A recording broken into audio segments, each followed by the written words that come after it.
네, 안녕하십니까.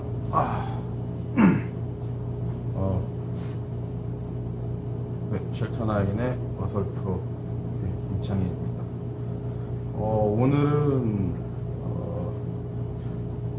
이제 화생방 대비를 많이들 하시는 분들도 계시고, 그리고 이제 그냥 방독면 정도 하시는 분도 계시고, 그것도 안 돼서 그냥 대충 도망을 가시겠다 뭐 이런 분도 계세요. 그래서 기본적으로 이제 화생방이 무언지 일단 그거에 대해서 좀 얘기하고, 그리고 이제 제가 이제 요번에 새로 추가한 재난용품입니다. 이것도 예, 한번 만들어 봤어요. 그걸 소개를 하겠습니다. 일단은 화학 또는 생물학 무기를 이용한 이제 공격에 대해서 이제 대비를 하는 게 이제 주된 관건이라고 봅니다.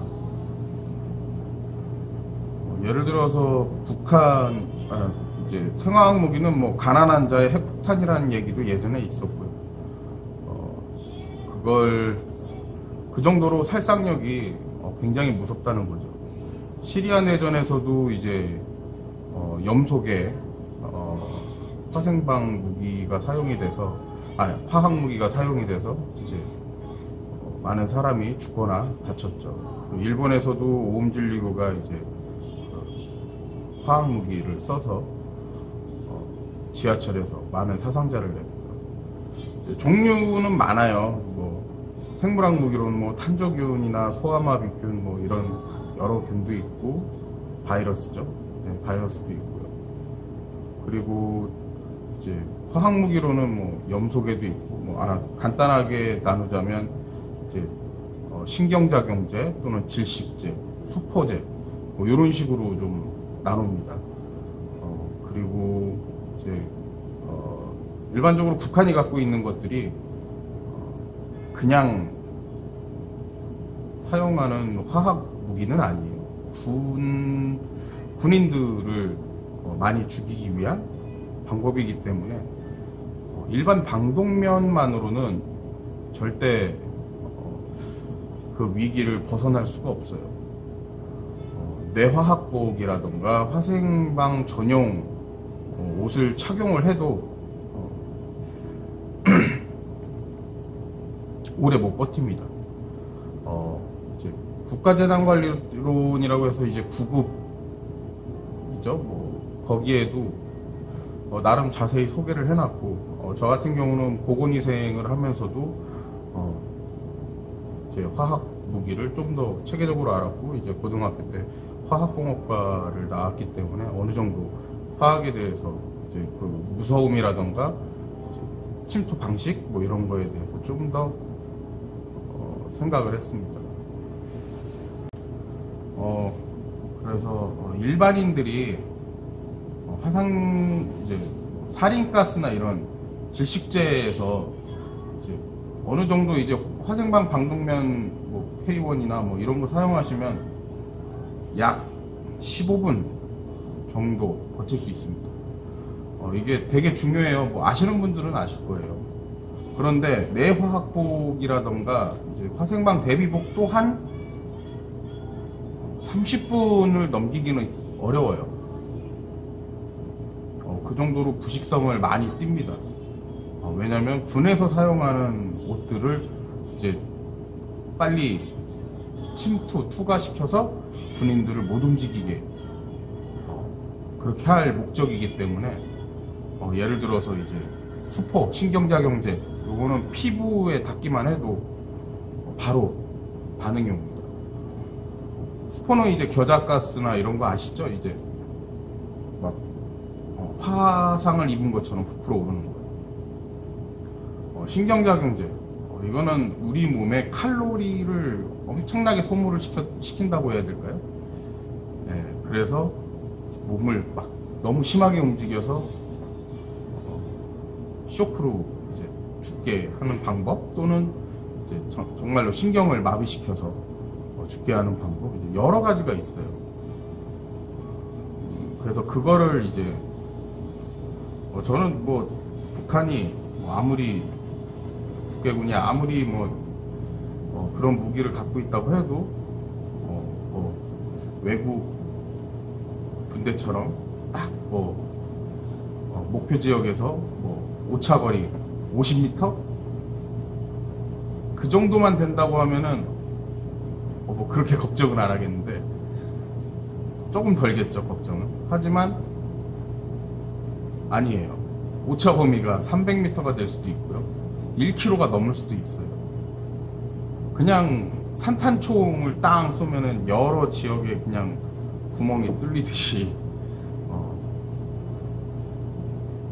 그런 형식으로 미사일이나 그런 무기를 쓸 것으로 보입니다. 그렇기 때문에 그런 무기들이 날아오다가 목표 지역까지 가기 전에 고장으로 떨어질 수도 있어요. 그런 점들이 굉장히 염려되고, 일반인들이 다치기 너무 죽거나 다칠 수 있는 너무 큰 그런 문제점이라고 보고 있습니다. 일단은 벙커가 있어야 돼요. 쉘터죠. 쉘터가 있어야 되는데 우리나라 아직 양압 설비가 갖춰져 있는 그런 화생방 전용 벙커는 미비해요. 인구 대비로 보면은 10%도 못 들어갑니다. 들어가도 너무 사람이 많아서 힘들죠. 또는 군이나 이제 공무원분들이 바로 이용할 수 있지만 일반 분들은 방법이 없어요. 집에서 청테이프로 문을 막고서는 있으라고 하는 그런 사람도 있는데 절대 안 됩니다. 전선을 통해서도 들어오고요, 하수 구멍 쪽으로도 들어올 수 있어요. 완벽하게 집안을 밀폐하고 양압 설비를 갖춰서, 그 양압은 뭐냐면 외부의 기압과 내부의 기압을 차이를 주는 거예요. 내부를 좀 더 높여서 외부의 공기가 안으로 못 들어오게 하는 거예요. 병원 이제 수술실이라던가 아니면 그런 감염성 질환 좀 위험한 그런 병동은 그런 양압 설비가 되어 있어요. 하지만 일반인이 그런 시설을 이용한다는 게 굉장히 어렵죠.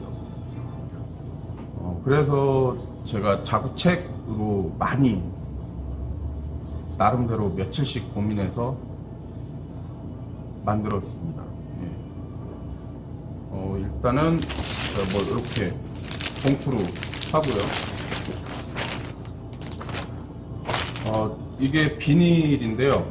김장용 비닐이나 공업용 비닐, 이제 화학적으로 얘기하면 폴리어마 비닐이나 아니면 폴리에틸렌, 저농도, 폴리에틸렌은 LDP라고 해서 저농도도 괜찮아요. 단 중요한 건 두께가 0.01mm, 0.1mm가 돼야 돼요. 그 이하는 제가 배운 기억으로는 15분 이상 못 갑니다.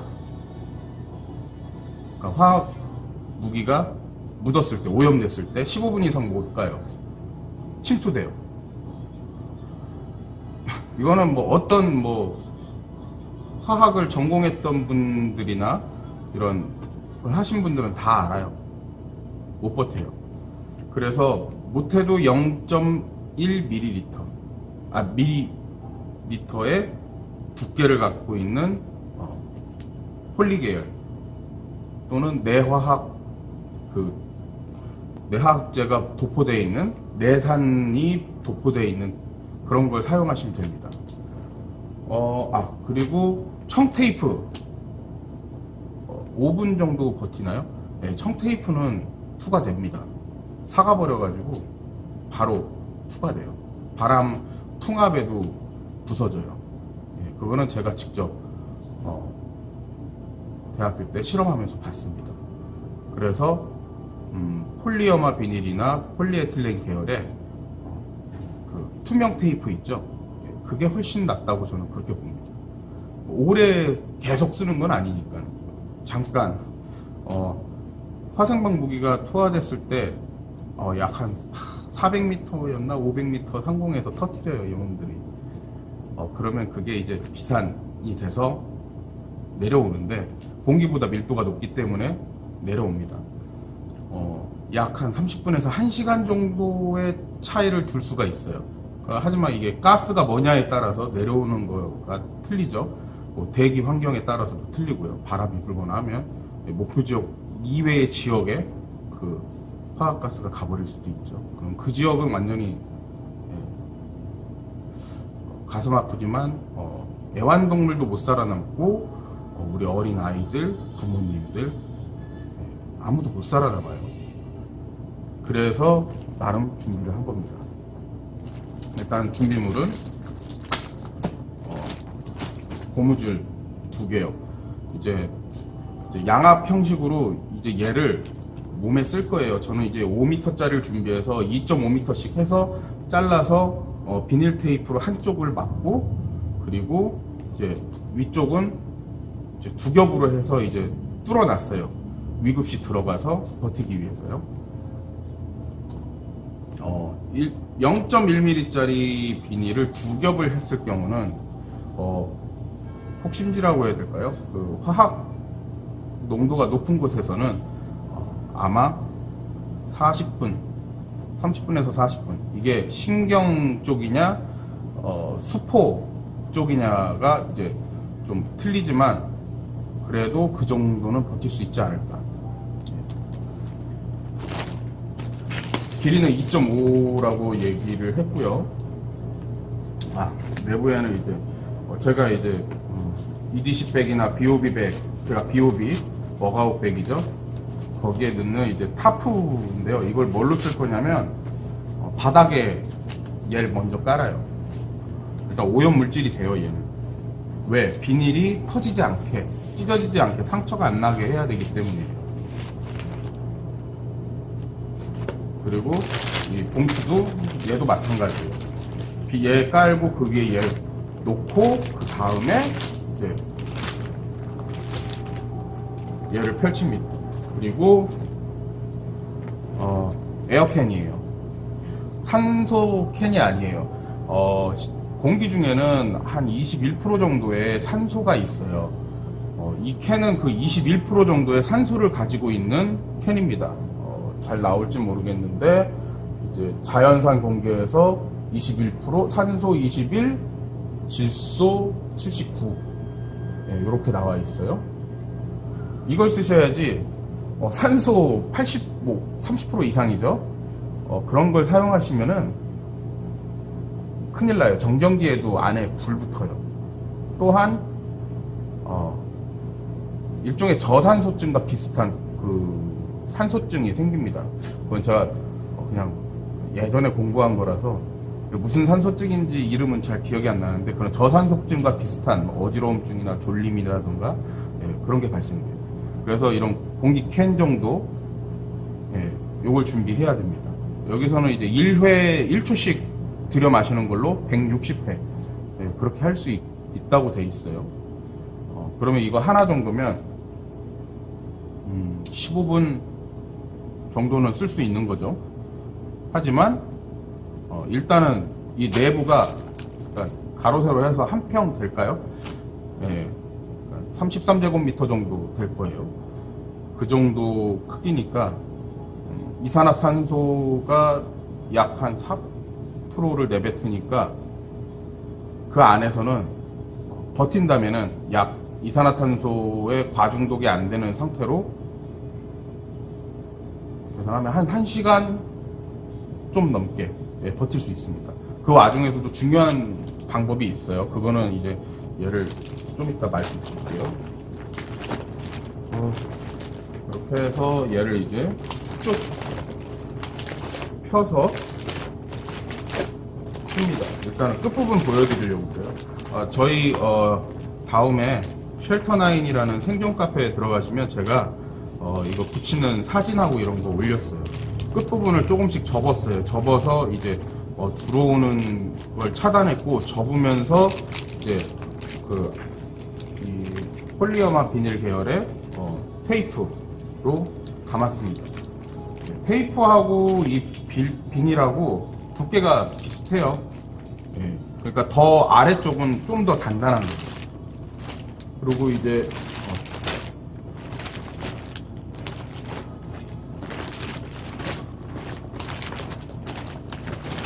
이거는 이제 제가 좀 이따가 다시 정리를 할게요. 그리고 쓰는 거를 보여드릴게요. 보여드리기 전에 말로 설명해 드리려고 그래요. 캔을 몸 속이나 주머니에 넣어요. 일단은 화생방 이제 발령이 됐고, 최대한 이제 안전한 위치로 가야 됩니다. 안전한 위치가 어디냐? 지하 가면 안 돼요. 거기는 고인물이라고 해야 될까요? 화학가스가 그 안으로 다 들어옵니다. 무거워요, 공기보다. 그래서 깔려요. 그래서 지하로 스미거나 오수관 통해서 흘러다닙니다. 절대 도심지에서는 지하는 그러니까 양압 설비가 돼 있지 않는 이상은 들어가지 마세요. 거기가 무덤이 됩니다. 공동묘지예요. 지하철도 마찬가지예요. 그렇기 때문에 차라리 제일 좋은 방법이 아마 30m, 그러니까 20층 이상의 건물 위로 올라가는 게 가장 중요해요. 그게 가장 안전해요. 내려오는 속도 대비 빨리 지나가요. 그리고 완전히 바닥으로 화학무기가 깔리는 데까지 시간이 짧기 때문에 그 한 15분에서 뭐 길면은 30분이라고 생각을 하고 버틸 수 있는 거예요. 그래서 한 20층 이상 또는 안 된다고 해도 한 3층 이상, 옥탑 나가기 전에 계단 있죠. 거기에 뾰족한 게 있나 없나 확인해 보시고 거기에서 얘를 펼쳐서 아까 얘기했듯이 그 위치까지 가셔야 됩니다. 그 다음에 핵무기 떨어지면 답 없죠. 근데 전쟁이라는 건 일어날지 안 일어날지 모르지만 최대한 대비하는 게 프레퍼의 자세이기 때문에 그러니까 기본이죠. 그렇기 때문에 이렇게 얘기를 하는 거예요. 최악의 상황이요. 일단은 그렇게 건물 이제 최소 못해도 3, 4층 이상 가족과 함께 가면 정말 부럽습니다. 어쨌든 그 정도 올라가서 바닥에 얘를 깔고 주변에 뾰족한 거 있나 없나 보시고 얘를 깔고 이제 비닐을 넣고 그리고 신발을 벗어서 안고 얘도 이제 감아줘야 돼요. 손에 일단은 정맥 주사 맞거나 이제 피 뽑을 때 하신 분들 많으시죠? 하는 방법 이렇게 몇 바퀴 돌려서 서로 이렇게 연결해서 이렇게만 해놔도 돼요. 잘 안 풀려요. 그렇게 해서 이제 이 비닐을 쓰고 쓰는 게 아니죠. 벌려서 밑에 부분 테이프 있는 부분을 이제 여기 위에 얘를 피고 얘 펴서 깐 그 위치에 올라가서 이 비닐을 그 위에 깔고 덮어줍니다. 이렇게 써줘요. 써서 끝부분을 다 오므려서 당깁니다. 그러면 어떻게 되냐면 풍선처럼 얘가 좀 동그래져요. 그 상태에서 당긴 상태에서 고무줄을 풀어서 입구를 감아줘요. 감아서 같은 방식으로 이렇게 점매줘요. 그럼 무슨 효과가 있냐? 내부에 공기가 차 있어요. 그 공기로는 한 15분에서 20분 정도 버틸 수 있습니다. 아무리 그 자동차에서도 이산화탄소 농도가 올라가면 졸리다고 그러죠. 그걸 대개 15분에서 30분 보더라고요. 그거랑 비슷하다고 봅니다. 얘도 완전히 밀폐는 돼 있지만 그래도 그 정도는 사람이 버틸 수 있어요. 그래서 시간을 잘 재시면서 그냥 얘만 쓰고 있는 게 아니고 일단 가족이나 얘기를 해야죠. 비닐에 구멍 뚫을 만한 거 있으면 무조건 다 주머니에 넣고 비닐에 안 닿게 하라. 또는 이제 구멍을 일단은 처음엔 내면 안 돼요. 일단 그렇게 해서 버팁니다. 뉴스, 라디오. 요즘에는 핸드폰에 이제 라디오가 되게 또 됐더라고요. 네, 핸드폰에 라디오 기능이 있어서 그걸로 이제 시청하면서 화생방 지역이라던가 이제 그 속도나 이런 걸 얘기해 줄 겁니다. 해제 상태도 얘기해 주고요. 이제 그 상태에서 버티다가 숨쉬기 답답하다, 힘들다. 그때 이제 얘를 꺼내서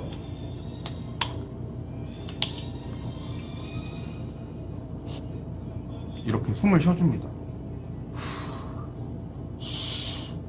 이런 식으로요. 그러면 안에는 공기가 있고 이 안에 압축되어 있는 공기가 나오기 때문에 더 빵빵해져요. 그러면 외부에 있는 공기가 안 들어와요. 들어올 수가 없어요. 자, 빵빵해지면, 너무 빵빵해지면 위에 묶어놓은 고무줄이 이제 뭐라고 하죠? 더 커지기 때문에 막 풀리는 소리도 날 겁니다. 제가 테스트를 좀 해봤거든요. 그럴 때 이제 어떻게 하냐, 칼이라던가 아니면 뾰족한 거 있죠, 그걸로 뭐 중간쯤이든 어디나 한 군데 구멍을 살짝 내줘요. 바늘도 좋아요. 살짝 내줘요. 그리고 저 여기다 테이프를 붙여놨는데 투명 테이프나 이런 거를 그 부분에 이제 살짝 뚫어서 공기를 빼줍니다. 그리고 그걸 다시 테이프로 막아줘요. 이중으로 돼 있다고 얘기했어요. 그거를 잘 생각하셔서 뚫어주셔야 돼요. 밖에 거는 못 막아요. 겉에 것밖에 못 막아요. 속에 것밖에 못 막아요. 그렇기 때문에 이제 얘를 사용하는 건 15분 이상 지났을 때, 그랬을 때 사용을 하시면 돼요. 1인 기준이지만 가족에 한 3명, 4명 들어가 있어도 그 정도까지 버티실 수 있어요. 너무 힘들면 어차피 이산화탄소 중독 증상으로 졸음이 쏟아지거나 어지럽거나 메스껍고 불쾌지수가 올라가요. 그때 안 되겠다 하면서 이제 얘를 까서 확 틀어서 이제 숨을 쉬고, 최대한 모아서 숨을 쉬게 해줘야 돼요. 이산화탄소를 많이 안 마시게요. 그러면서 더 15분 정도를 버텨주는 겁니다. 가족이 더 있으면 얘도 여기 몇 개 있어요, 저는. 그래서 하시면 됩니다. 자, 이렇게 해서 버티시다가 그 다음 할 게 뭐냐, 해제가 되거나 이렇게 되잖아요. 그러면은 제가 옥상 문 앞에 계단이라고 그랬죠. 옥상 문이 열릴 수 있으면 좋아요. 그 봉투 상태로 뭐 그때 되면 찔려도 뭐 그렇게 큰 적은 안 되지만 일단 그 상태로 가서 문을 열어줍니다. 팔딱 열어줄 수 있으면 팔짝 열어줘요. 공기가 순환이 될 수 있게. 그렇게 하고 옥상 밖으로 나가셔서 비닐 테이프 윗부분을 푸실 때도 겉에 이제 그 분말이라고 해야 될까요? 묻어 있을 수도 있기 때문에 최대한 조심해서 몸에 안 닿게 펼쳐줍니다. 펼쳐줘서 나오시면 됩니다. 그 정도까지가 제가 생각하는 일반인 분들이 화생방을 대비하는 방법이라고 생각합니다. 자, 손님이 없으니까 일단 실습을 해보겠습니다.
여기까지고요.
이렇게 나와주시면 됩니다. 그래서 급하게 하느라고 역시 실전은 힘들어요. 빵빵하게 부풀리기 힘들고 요 에어캔 하나로는 좀 남아있긴 한데 안에서 이걸 뿜어 봤는데 약간 이 부푸는 소리가 나긴 나요.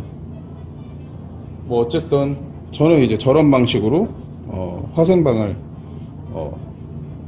대비를 하겠습니다. 이 방법이 뭐 나쁠 수도 있지만 일단은 이 정도 움직일 수 없다는 점이 이제 단점이 있어요. 단점도 많지만은 그래도 지금 일반인 분들이 준비할 수 있는 방법은 이게 괜찮을 것 같다고 생각을 합니다. 네, 이상 마치겠습니다.